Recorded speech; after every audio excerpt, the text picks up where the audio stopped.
บรรดาทานที่นับถือเพื่อนมิตรที่ฮักแพงทั้งหลายเนื่องในโอกาสเฉลิมฉลองวันสร้างตั้งองค์การสหประชาชาติครบรอบ80 ปีข้าพเจ้ารู้สึกเป็นเกียรติต่างหน้าให้ประชาชนและรัฐบาลแห่งสาธารณรัฐประชาธิปไตยประชาชนลาวขอแสดงความชมเชยอันอบอุ่นมายังองค์การสหประชาชาติและประเทศสมาชิกทั้งหมดตลอด80 ปีที่ผ่านมาองค์การสหประชาชาติได้กลายเป็นสัญลักษณ์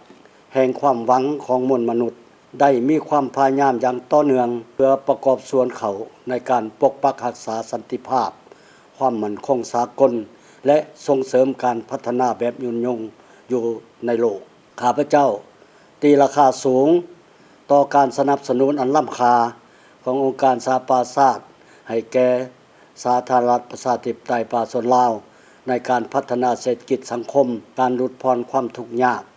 การจัดตั้งปฏิบัติเป้าหมายการพัฒนาแบบยืนยงก็คือการลดพ้นออกจากสถานภาพประเทศด้อยพัฒนาในปัจจุบันนี้โลกเฮาพ่วมประเสริญกับสิ่งท้าทายหลายประการสปป.ลาวพร้อมแล้วที่จะร่วมแรงร่วมใจกับบรรดาประเทศสมาชิกสืบต่อส่งเสริมจุดประสงค์เป้าหมายและหลักการพื้นฐานที่ได้กำหนดไว้ในกฎบัตรสหประชาชาติสวยกันปรับปรุงกลไกปฏิบัติหน้าที่ขององค์การสหประชาชาติให้แท้เหมาะกับสภาพแวดล้อมตัวจริงเฮ็ดให้องค์การสหประชาชาตินำมือนับเข้มแข็งเพื่อสืบต่อปฏิบัติภารกิจอันสูงส่งและบทบาทเป็นแกนกลางของตนในการนำพาแก้ไขปัญหาท้าทายผ่านพาความยุ่งยากร่วมกันเพื่อมุ่งไปสู่อนาคตอันสดใสและสร้างโลกให้ดีกว่า